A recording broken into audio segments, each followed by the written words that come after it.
Zion classics TV news time. നമസ്കാരം, സിയോൺ ക്ലാസിക്സ് TVയിലേക്ക് സ്വാഗതം. ആത്മീയ യാത്രയിലൂടെ മലയാളികൾക്ക് സുപരിചിതനായ KP യോഹന്നാൻ അന്തരിച്ചു. പത്തനംതിട്ട. ആത്മീയ യാത്ര എന്ന റേഡിയോ പരിപാടിയിലൂടെ മലയാളി ക്രൈസ്തവ സമൂഹത്തിനിടയിൽ ഏറെ സുപരിചിതനായി മാറുകയും പിന്നീട് ബിലീവേഴ്സ് ചർച്ച് എന്ന കൂട്ടായ്മ സ്ഥാപിക്കുകയും ചെയ്ത KP യോഹന്നാൻ 74 വയസ്സ് അന്തരിച്ചു. US-ലെ ടെക്സസിലുള്ള ഡാലസിൽ പ്രഭാത സവാരിക്കിടെ ഉണ്ടായ വാഹന അപകടത്തിൽ ഗുരുതരമായി പരിക്കേറ്റ് ചികിത്സയിലായിരുന്നു.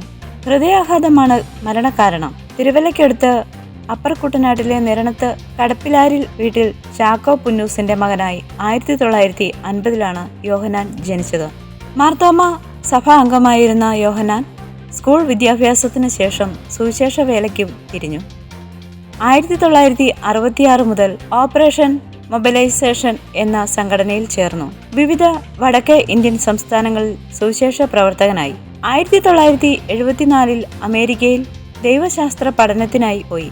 മുൻപേ പരിചയമുണ്ടായിരുന്ന ഗിസ്ലിയെ ഇതിനിടെ ജീവിത പങ്കാളിയായി സ്വീകരിച്ചു. 1979 അമേരിക്കയിലായിരിക്കെ തന്നെ ഗോസ്പൽ ഫോർ ഏഷ്യ എന്ന സുവിശേഷ പ്രചരണ സംഘടനയ്ക്ക് രൂപം നൽകി. അധികം വൈകാതെ കേരളത്തിൽ തിരിച്ചെത്തി. ആത്മീയയാത്ര റേഡിയോ പ്രഭാഷണ പരമ്പരയിലൂടെ ശ്രദ്ധേയനായി.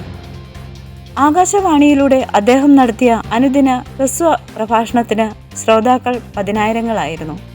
അക്കാലഘട്ടത്തിൽ നിരവധി ക്രൈസ്തവരെ പോലും ക്രിസ്തുവിലേക്ക് അടുപ്പിക്കാൻ ആത്മീയയാത്ര റേഡിയോ പരിപാടി കാരണമായിരുന്നു.